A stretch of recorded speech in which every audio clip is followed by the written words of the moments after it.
I'd like to welcome everybody here, the senior leaders on stage, UDF leaders, our beloved workers from the Congress Party and from UDF, brothers and sisters.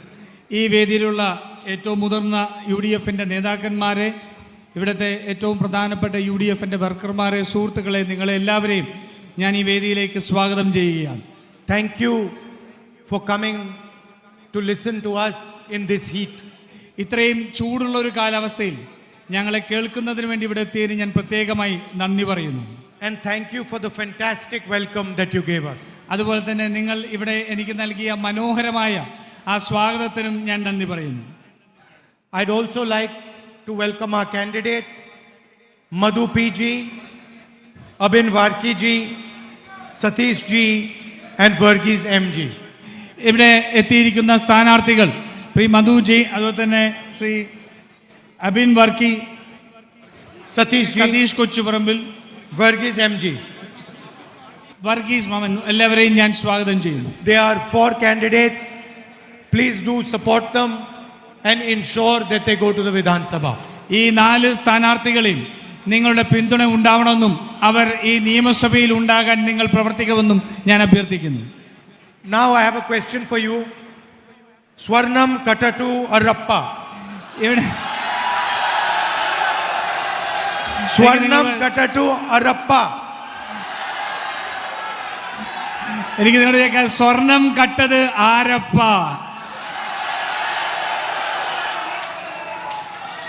So it's very interesting because from this line you can understand the truth of the election in Kerala. നിങ്ങൾക്ക് ഈ ഒരൊറ്റ വരിയിൽ നിന്ന് ഈ തെരഞ്ഞെടുപ്പിന്റെ mood എന്താണെന്ന് കൃത്യമായി മനസ്സിലാവും. On the LDF side, they literally stole the gold from Ayyappa's temple and replaced it with brass. നമ്മുടെ LDF-ന്റെ ഭാഗത്ത് നിന്ന് നോക്കിയാൽ ശബരിമലയെ അയ്യപ്പന്റെ ക്ഷേത്രത്തിൽ നിന്ന് അവർ അക്ഷരാർത്ഥത്തിൽ സ്വർണം കൊള്ളയടിക്കുകയും അവിടെ ചെമ്പ് കൊണ്ടുപോയി വെക്കുകയും ചെയ്തു. And on the other side, the person who talks about temples and God in every single speech suddenly forgot temple and God when he came to Kerala.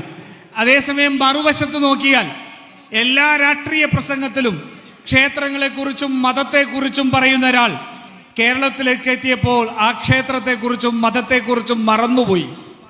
Wherever Mr. Narendra Modi goes, he gives long speeches about temples, God, religion. Narendra Modi എവിടെയെല്ലാം പോകുമോ അവിടെയെല്ലാം അദ്ദേഹം ക്ഷേത്രങ്ങളെക്കുറിച്ചും മതത്തെക്കുറിച്ചും ദൈവങ്ങളെക്കുറിച്ചും വലിയ പ്രസംഗങ്ങൾ നടത്തും. But when CPM leaders steal from one of Kerala's biggest temples, when they steal the gold and replace it with brass, when they insult the temple, when nothing is done to the people who steal the gold, Narendra Modi keeps quiet. പക്ഷേ കേരളത്തിലെത്തുമ്പോൾ ഇവിടുത്തെ CPM നേതാക്കന്മാർ ശബരിമലയെ അയ്യന്റെ സ്വർണം കൊള്ളയടിച്ച് അവിടെ അതിനെ ചെമ്പ് മാറ്റി വെച്ചതിനു ശേഷം കേരളത്തിലെത്തുമ്പോൾ അതിനെ സംബന്ധിച്ച് ഒരക്ഷരം ഈ നരേന്ദ്രമോദി മിണ്ടുന്നില്ല. He has to choose between God and supporting the left front, and he is choosing the left front. Imagine the man. അദ്ദേഹത്തിന് കേരളത്തിലെത്തുമ്പോൾ ഇടതുപക്ഷത്തെയാണോ അതോ ദൈവത്തെയാണോ ആരെയാണ് പിന്തുണയ്ക്കേണ്ടത് എന്നറിയ സംശയം ഉണ്ടാവും. അവസാനം അദ്ദേഹം ഇടതുപക്ഷ ജനാധിപത്യ മുന്നണിയെ ഇവിടെ പിന്തുണയ്ക്കും. He does not want a UDF government in Kerala. അദ്ദേഹത്തിന് കേരളത്തിൽ ഒരു UDF-ന്റെ ഗവൺമെന്റ് ഉണ്ടാകാൻ ഒരാഗ്രഹവുമില്ല. He knows that he can control the LDF government because of corruption. അദ്ദേഹത്തിന് കൃത്യമായി അറിയാം, കേരളത്തിൽ ഒരു LDF-ന്റെ ഗവൺമെന്റ് ഉണ്ടായാൽ അവരുടെ അഴിമതി കൊണ്ട് അവരെ നിയന്ത്രിക്കാൻ സാധിക്കുമെന്നറിയാം. And he knows that LDF can never challenge him in Delhi. അദ്ദേഹത്തിന് വളരെ കൃത്യമറിയാം, ഇവിടുത്തെ LDFന് ഡൽഹിയിലുള്ള നരേന്ദ്രമോദി ഗവൺമെന്റിനെ വെല്ലുവിളിക്കാൻ സാധിക്കില്ല. So he understands that only the Congress party can defeat him in Delhi and across the nation. അതുകൊണ്ട് അദ്ദേഹം മനസ്സിലാക്കുന്നു ഡൽഹിയിൽ അദ്ദേഹത്തെ പരാജയപ്പെടുത്താൻ കോൺഗ്രസ് പാർട്ടിക്ക് മാത്രമാണ് സാധിക്കുക എന്ന് നരേന്ദ്രമോദി മനസ്സിലാക്കുന്നു. That is why he wants to strengthen the LDF in Kerala. അതുകൊണ്ടാണ് അദ്ദേഹത്തിന് കേരളത്തിലെ LDFനെ ശക്തിപ്പെടുത്തണം എന്ന് തോന്നുന്നത്. Whoever stands against the BJP is attacked. ആരൊക്കെ BJPക്കെതിരെ നിലകൊള്ളുന്നോ അവരെല്ലാം ആക്രമിക്കപ്പെടുകയാണ്. I've got 36 cases. I'm out on bail. I've been interrogated for 55 hours non-stop. എനിക്കെതിരെ 36 കേസുകൾ ഉണ്ടായിട്ടുണ്ട്. ഞാനിപ്പോൾ ജാമ്യത്തിലാണ് നിൽക്കുന്നത്. എന്നെ 55 മണിക്കൂർ നിരന്തരമായി ചോദ്യം ചെയ്തിട്ടുണ്ട്. There are no interrogations of your chief minister taking place. പക്ഷേ കേരളത്തിലെ മുഖ്യമന്ത്രിക്കെതിരെ ഒരു ചോദ്യം ചെയ്യലും നടക്കുന്നില്ല. There are no interrogations of his family members taking place. കേരളത്തിലെ മുഖ്യമന്ത്രിയുടെ കുടുംബാംഗങ്ങൾക്കെതിരെ ഒരു ചോദ്യം ചെയ്യലും നടക്കുന്നില്ല. There is no pressure or attack on the chief minister of Kerala. കേരളത്തിലെ മുഖ്യമന്ത്രിക്കെതിരെ ഒരു ആക്രമണമോ ഒരു സമ്മർദ്ദം പോലും ഉണ്ടാവുന്നില്ല. Because both the LDF and the BJP are in partnership. കാരണം LDFും BJPയും ഒരേപോലെ ഒരു കൂട്ടുകെട്ടിലാണ് ഇന്ന് നിൽക്കുന്നത്. We have an ideological war with the RSS and the BJP. നമുക്ക് RSSും BJPയുമായി ഒരു ആശയപരമായ ഒരു പോരാട്ടം, ഒരു യുദ്ധം തന്നെയാണ് നമ്മൾ നടത്തുന്നത്. You ask the RSS people, you ask the BJP people who fights them and they will give you the answer. നിങ്ങൾ ഒരു RSS പ്രവർത്തകനോ അല്ലെങ്കിൽ ഒരു BJPയുടെ പ്രവർത്തകനോട് നിങ്ങൾ ചോദിക്കുക, ആരാണ് നിങ്ങൾക്കെതിരെ പോരാടുന്നത് എന്ന് ചോദിച്ചാൽ അത് UDF ആണ് എന്നവർ പറയും. So on one side in this election there is the LDF which is being helped by the hidden hand of the BJP. അതുകൊണ്ട് ഒരു വശത്ത് BJP സഹായിക്കുന്ന ഒരു LDF എന്നുള്ള ഒരു മുന്നണി ഒരു വശത്ത് ഈ പോരാട്ടത്തിലുണ്ട്. And on the other side there is the UDF. മറുവശത്ത് UDF ആണ് ഉള്ളത്. That is basically what is going on in the election. അതാണ് ഈ കേരളത്തിലെ തെരഞ്ഞെടുപ്പിൽ അടിസ്ഥാനപരമായി സംഭവിച്ചുകൊണ്ടിരിക്കുന്നത്. You are aware that Mr. Narendra Modi is a compromised prime minister. നിങ്ങൾക്കറിയാം ഈ രാജ്യത്തെ നരേന്ദ്രമോദി എന്ന് പറയുന്ന പ്രധാനമന്ത്രി ഒരു കീഴടങ്ങിയ ഒരു prime മിനിസ്റ്ററാണ്. If you see the details of the US-India deal, you will find that no Indian prime minister could sign this deal unless he was compromised. നിങ്ങൾ ഇന്ത്യയും അമേരിക്കയും തമ്മിലുള്ള ട്രേഡ് ഡീല് നിങ്ങൾ പരിശോധിച്ചാൽ ഇന്ത്യയിലെ ഒരു പ്രധാനമന്ത്രിക്കും അത്തരത്തിലൊരു കരാറിൽ ഒപ്പുവെക്കാൻ സാധിക്കുന്നില്ല എന്ന് മനസ്സിലാകും. He has opened the entire agricultural sector to American farmers. നമ്മുടെ ഈ രാജ്യത്തെ മുഴുവൻ കാർഷിക രംഗവും അദ്ദേഹം അമേരിക്കയ്ക്ക് വേണ്ടി ആ ഒരു ട്രേഡ് ഡീലിലൂടെ തുറന്നു കൊടുത്തിരിക്കുകയാണ്.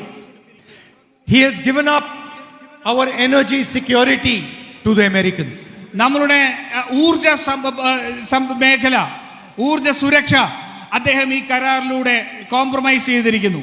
Today India cannot buy oil from who it wants. ഇന്ന് ഇന്ത്യക്ക് നമ്മൾ ആഗ്രഹിക്കുന്ന രാജ്യത്ത് നിന്ന് എണ്ണ വാങ്ങാൻ കഴിയാത്ത അവസ്ഥയാണ്. It has to take permission to buy oil. നമുക്ക് എണ്ണ വാങ്ങണമെങ്കിൽ നമ്മൾ അനുമതി മേടിക്കണം. Prime Minister has also committed to Mr. Trump that he will buy 9 lakh crores of American products every year. അതെ, നരേന്ദ്രമോദി നേരത്തെ പറഞ്ഞു 9 ലക്ഷം കോടി രൂപയുടെ അമേരിക്കയുടെ ഉൽപ്പന്നങ്ങൾ ഇവിടെ കൊണ്ടുവരും എന്നാണ് അദ്ദേഹം പറഞ്ഞത്. Imagine the result of this on our small and medium industry. ആ കരാറിലുള്ള ഇത് കാരണം നമ്മുടെ ചെറുകിട വ്യവസായത്തിലും ചെറുകിട വ്യാപാര രംഗത്തും ഉണ്ടാകാൻ പോകുന്ന ഒരു ദുരന്തം എന്താണെന്ന് മനസ്സിലാക്കണം. He has handed over India's entire data to the United States. They can use it and they can store it wherever they want. ഇന്ത്യയുടെ മുഴുവനായിട്ടുള്ള ഡാറ്റയും അമേരിക്കയ്ക്ക് അടിയറ വെച്ചിരിക്കുകയാണ്, വിൽപ്പന നടത്തിയിരിക്കുകയാണ്. അവർക്ക് എവിടെയാണോ അത് ശേഖരിക്കേണ്ടത്, അവർക്ക് എവിടെയാണോ അത് വെക്കേണ്ടത്, അവരുടെ ഇഷ്ടാനുസരണം അത് ചെയ്യാം. And the only reason he has done this is because he has been compromised by the United States and by President Trump. അതിന്റെ ചെയ്യുന്നതിന്റെ ഒരേ ഒരു കാരണം ഇന്ത്യയുടെ പ്രധാനമന്ത്രി ഡൊണാൾഡ് ട്രംപ് എന്ന് പറയുന്ന അമേരിക്കൻ പ്രസിഡന്റിന് മുമ്പിൽ കീഴടങ്ങിയിരിക്കുന്നു എന്നുള്ളത് കൊണ്ടാണ്. President Trump insults the Prime Minister of India, publicly says that he can destroy Narendra Modi's career and Narendra Modi keeps quiet. അമേരിക്കയുടെ പ്രസിഡന്റ് പരസ്യമായിട്ട് ഇന്ത്യയുടെ പ്രധാനമന്ത്രിയെ അധിക്ഷേപിക്കുകയാണ്. അദ്ദേഹം പരസ്യമായി പറയുന്നു, എനിക്ക് നരേന്ദ്രമോദിയുടെ ജീവിതം അല്ലെങ്കിൽ രാഷ്ട്രീയ ജീവിതം തകർക്കാൻ കഴിയും എന്ന് പറയാൻ. പക്ഷേ അദ്ദേഹം നിശബ്ദനാണ്. And the reason is in the Epstein files. അതിന്റെ കാരണം എപ്സ്റ്റീൻ ഫയലുകളിലാണ് കിടക്കുന്നത്. There are 3.5 million Epstein files that have not been released. America is using that as a threat against our Prime Minister. ഏകദേശം 35 ലക്ഷത്തോളം എപ്സ്റ്റീൻ ഫയലുകൾ ഇനിയും പുറത്തു വിട്ടിട്ടില്ലാത്ത ഫയലുകളുണ്ട്. America അത് ഉപയോഗിച്ചുകൊണ്ട് നരേന്ദ്രമോദിയെ ഭീഷണിപ്പെടുത്തുകയാണ്. And the second issue is Mr. Adani. രണ്ടാമത്തെ ഒരു ഘടകം എന്ന് പറയുന്നത് അദാനിയാണ്. Donald Trump understands that the entire BJP financial architecture is linked to Mr. Adani. Donald ട്രംപിന് വളരെ കൃത്യമായി അറിയാം, ബിജെപിയുടെ മുഴുവനായിട്ടുള്ള സാമ്പത്തിക സ്രോതസ്സും അദാനിയുമായി ബന്ധപ്പെട്ട് കിടക്കുന്നതാണ്. Don't think that Mr. Adani gets ports, airports, cement, infrastructure companies for free. നമ്മൾ ഒരിക്കലും വിചാരിക്കരുത് അദാനിക്ക് ഈ രാജ്യത്തെ വിമാനത്താവളങ്ങൾ, ഈ രാജ്യത്തെ തുറമുഖങ്ങൾ, ഈ രാജ്യത്തെ അടിസ്ഥാന സൗകര്യങ്ങൾ ലഭിക്കുന്നത് സൗജന്യമായിട്ടാണ് എന്ന് വിചാരിക്കരുത്. Adani is not an ordinary company. It is a financial structure.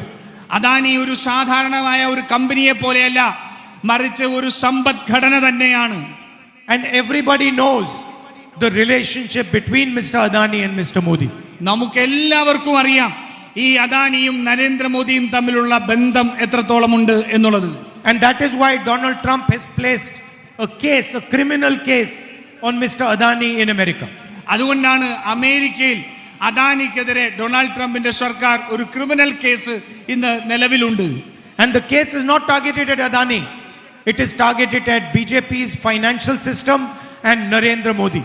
അത് കേവലം അമേരിക്കയിലുള്ള കേസ് കേവലം അദാനിക്കെതിരെ മാത്രമല്ല, മറിച്ച് അത് ബിജെപിയുടെ ഒരു സമ്പദ്ഘടനയും അദ്ദേഹത്തിന്റെ അഴിമതിയെയും കൂടി ലക്ഷ്യമിട്ടുകൊണ്ടുള്ളതാണ്. These are the two reasons why Narendra Modi signed the US deal.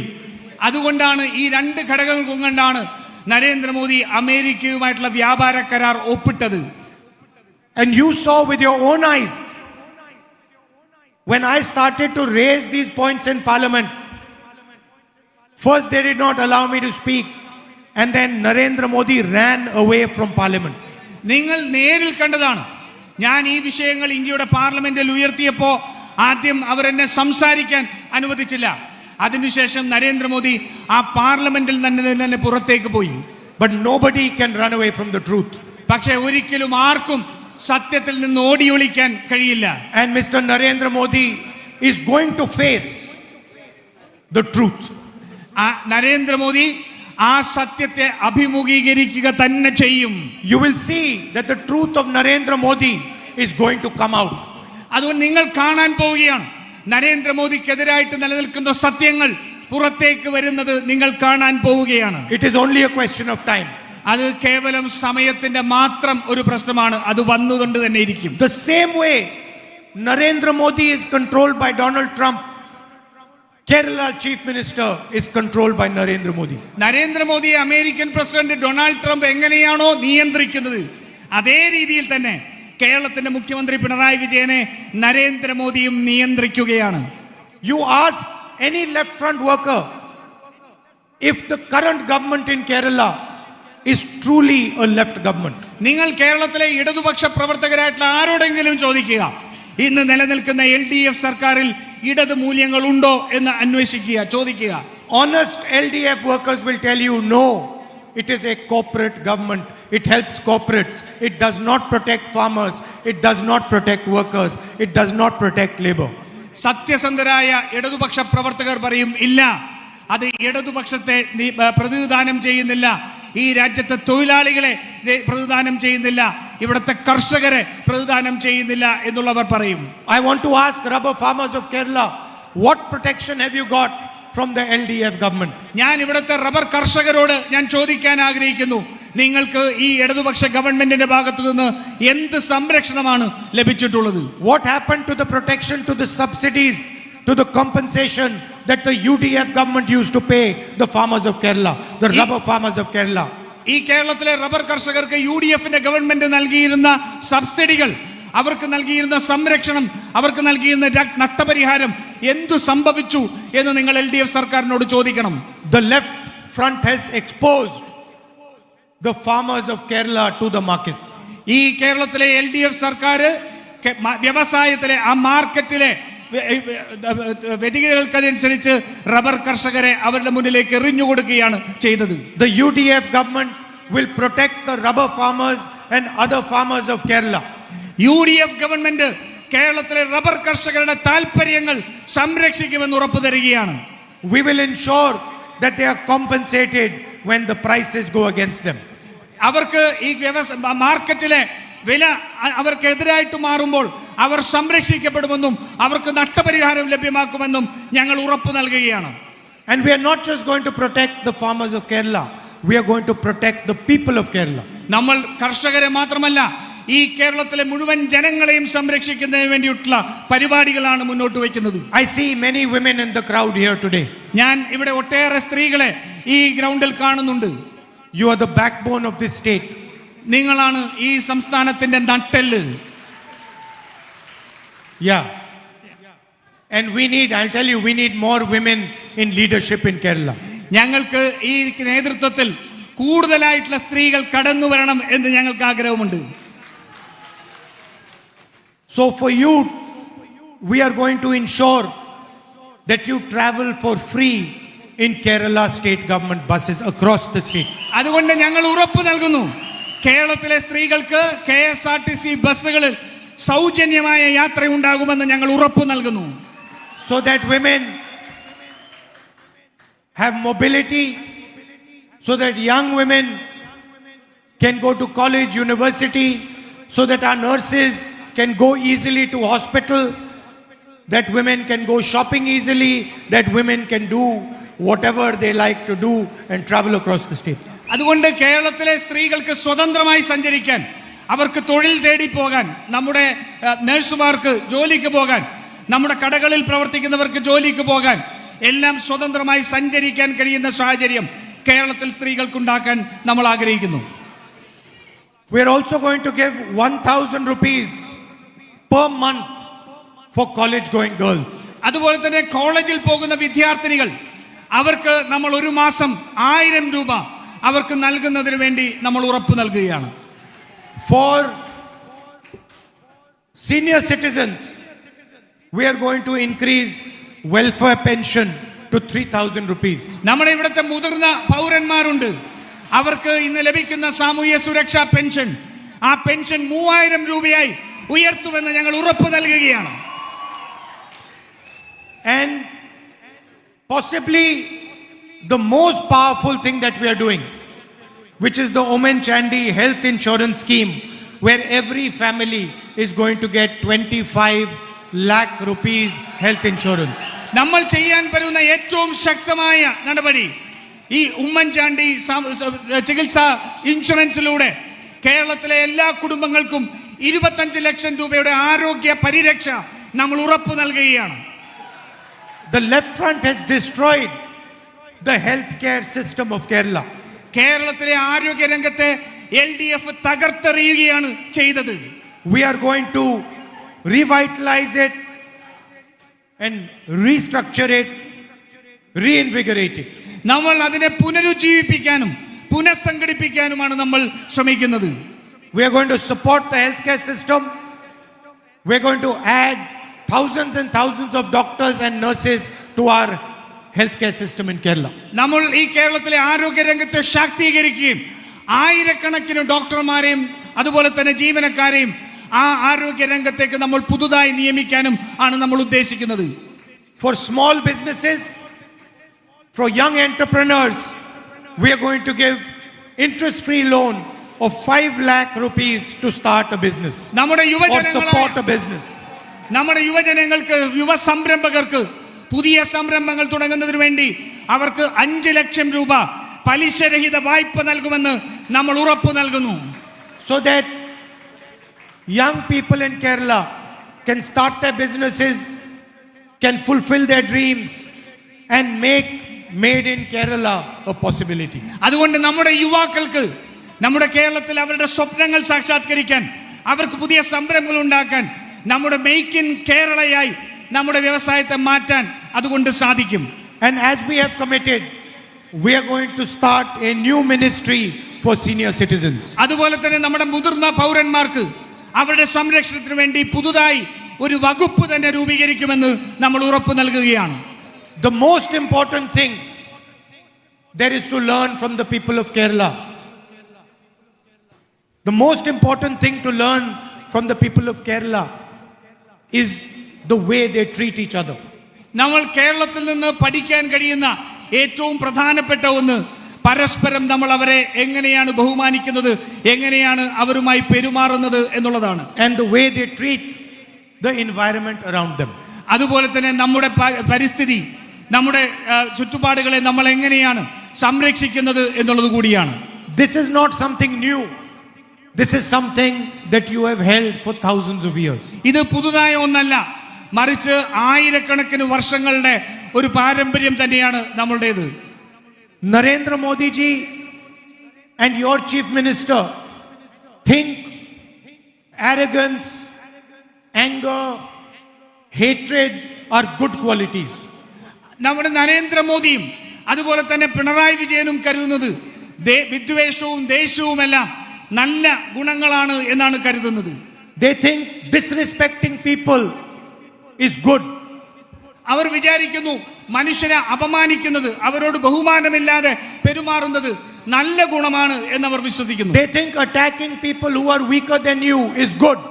അവർ നമ്മളെക്കാൾ ശക്തിയില്ലാത്ത ദുർബലരായ ജനങ്ങളെ ആക്രമിക്കുന്നത് നല്ല ഗുണമാണ് എന്നവർ ധരിക്കുന്നു. But that is not the spirit of Kerala. പക്ഷേ കേരളത്തിന്റെ ആത്മാവ് എന്ന് പറയുന്നത് അതല്ല. And I am saying this because you have taught me this. കാരണം ഞാനിത് പറയുന്നത് നിങ്ങളാണ് എന്നെ ഇത് പഠിപ്പിച്ചത്. You have taught me that humility is more powerful than arrogance. നിങ്ങളാണ് എന്നെ അഹങ്കാരത്തെക്കാൾ നല്ലത് വിനയമാണ് നല്ലത് എന്ന് പഠിപ്പിച്ചത്. You have taught me that love is more powerful than hatred. നിങ്ങളാണ് എന്നെ പഠിപ്പിച്ചത് വെറുപ്പിനേക്കാൾ വലിയ ശക്തി സ്നേഹത്തിനുണ്ട് എന്ന് പഠിപ്പിച്ചത്. You have taught me that kindness defeats nastiness every time. നിങ്ങളാണ് എന്നെ പഠിച്ചത് കരുണ അതില്ലാത്തത് അതിനെതിരായിട്ട് നിൽക്കുന്നതിനെ എല്ലാത്തിനെയും അതുകൊണ്ട് പരാജയപ്പെടുത്താൻ കഴിയുമെന്ന് പഠിപ്പിച്ചത്. And you carry this. It has come to you from your parents, from their parents, from their parents. It has come to Kerala from thousands of years ago. നിങ്ങൾക്കിത് ആയിരക്കണക്കിന് വർഷങ്ങളായിട്ട് തലമുറകളായി കൈമാറി കിട്ടിയിരിക്കുന്ന ഒന്നാണ് ഈ വികാരം. Respecting each other, respecting all religions, respecting people who don't agree with you. These are values that are deeply ingrained in the people of Kerala. നമ്മുടെ കേരളത്തിലെ സമൂഹത്തിൽ ഏറ്റവും കൂടുതൽ ആഴത്തിൽ പടർന്നിരിക്കുന്നതാണ് നമുക്കെതിരായിട്ട് നിൽക്കുന്നവരെ, പരസ്പരമായിട്ടുള്ളവരെ ബഹുമാനിക്കുക, നമ്മളിൽ നിന്ന് വ്യത്യസ്തമായ ആശയമുള്ളവരെ ബഹുമാനിക്കുക, നമ്മുടേതല്ലാത്ത മറ്റ് മതങ്ങളിലുള്ളവരെ ബഹുമാനിക്കുക എന്നുള്ളത്. When a young girl goes abroad, works in a hospital as a nurse, she carries these values with her. ഒരു നഴ്സ് കേരളത്തിൽ നിന്ന് പുറത്തുപോയി അവർ ഈ ആതുര രംഗത്ത്, അവർ ശുശ്രൂഷ രംഗത്ത് പ്രവർത്തിക്കുമ്പോൾ ഈ കേരളത്തിന്റെ ആത്മാവിനെയാണ് അവർ പ്രതിദാനം ചെയ്യുന്നത്. She carries humility, she carries kindness, she carries love with her. അവർ സ്നേഹം, കരുണ, അതുപോലെ തന്നെ വിനയം എല്ലാത്തിനെയും അവർ കേരളത്തിൽ നിന്ന് അവരുടെ പ്രതിദാനം ചെയ്യുന്നു. That is why Kerala nurses are respected. അതുകൊണ്ടാണ് കേരളത്തിലെ നഴ്സുകളെ ബഹുമാനിക്കപ്പെടുന്നത്. Anybody can become a skillful nurse. It's not difficult. ആർക്കാണെങ്കിലും ഒരു നഴ്സായിട്ട് മാറാൻ ഇവിടെ വലിയ ബുദ്ധിമുട്ടില്ല. But a nurse who is compassionate, a nurse who has true feeling for other people, a nurse who protects people, that is a completely different thing. പക്ഷേ സ്നേഹത്തോടെ കാരുണ്യത്തോടെ മറ്റു ആൾക്കാരെ സംരക്ഷിക്കുന്ന മനസ്സോടുകൂടി പ്രവർത്തിക്കുന്നവർക്ക് നഴ്സുമാർക്ക് വലിയ ബഹുമാനം ലഭിക്കും. I'm telling you my personal experience. My mother is sick in a hospital right now. I've come to Kerala. I've left my mother in the care of Kerala's nurses. ഞാൻ എൻ്റെ അനുഭവത്തിൽ നിന്നാണ് പറയുന്നത്. എൻ്റെ അമ്മ സുഖമില്ലാതെ ഇപ്പോഴും ആശുപത്രിയിലാണ്. ഞാനിപ്പോൾ കേരളത്തിൽ വരുമ്പോൾ എൻ്റെ അമ്മയെ പരിചരിക്കുന്നത് ഈ കേരളത്തിൽ നിന്നുള്ള നഴ്സുമാരാണ്. I know without any doubt that they will look after her. എനിക്ക് ഒരു സംശയവുമില്ല, അവർ എൻ്റെ അമ്മയെ പരിപൂർണമായി സംരക്ഷിക്കും എന്നുള്ള കാര്യത്തിൽ എനിക്ക് യാതൊരു സംശയവുമില്ല. I know they will be kind. I know they will be kind. എനിക്കറിയാം അവർ കാരുണ്യത്തോടു കൂടിയായിരിക്കും എൻ്റെ അമ്മയെ സംരക്ഷിക്കുന്നത്. And that is important in life. അതാണ് ജീവിതത്തിൽ ഏറ്റവും പ്രധാനപ്പെട്ടത്. And your chief minister should have these values. നമ്മുടെ മുഖ്യമന്ത്രിക്ക് ആ മൂല്യങ്ങൾ ഉണ്ടാവണമായിരുന്നു. The prime minister should have these values. രാജ്യത്തിന്റെ പ്രധാനമന്ത്രിക്ക് ആ കരുണയുടെ മൂല്യങ്ങൾ ഉണ്ടാവണമായിരുന്നു. Because these are the values of our country.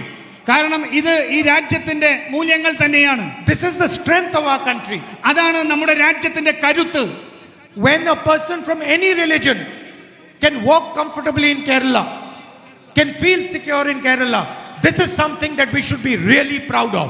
ഈ നാട്ടിൽ കേരളത്തിൽ ഒരു മനുഷ്യന് ഭയരഹിതമായി നടക്കാൻ കഴിയുമെങ്കിൽ, ഏതു മതത്തിൽപ്പെട്ടവനും ഭയരഹിതമായി നടക്കാൻ കഴിയണമെങ്കിൽ അതാണ് നമ്മുടെ നാടിന്റെ കരുത്ത്. That is what all our religions say. That is what the great leaders of Kerala has always said. അതുമാണ് നമ്മുടെ എല്ലാ മതങ്ങളും ഞങ്ങളെ പഠിപ്പിക്കുന്നത്. Narayana Guru did not say kill people, hurt people, be arrogant. He said be humble, be compassionate, be loving. Narayana Guru ഒരിക്കലും മനുഷ്യനെ അപമാനിക്കണമെന്ന് പറഞ്ഞിട്ടില്ല.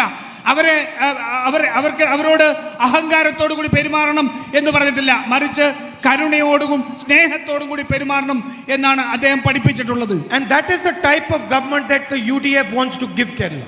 അങ്ങനെ ഒരു ഗവൺമെന്റിനെയാണ്, ഒരു സർക്കാരിനെയാണ് കേരളത്തിൽ UDF ഉണ്ടാക്കാൻ വേണ്ടി ആഗ്രഹിക്കുന്നത്. A government that protects the people, listens to the people.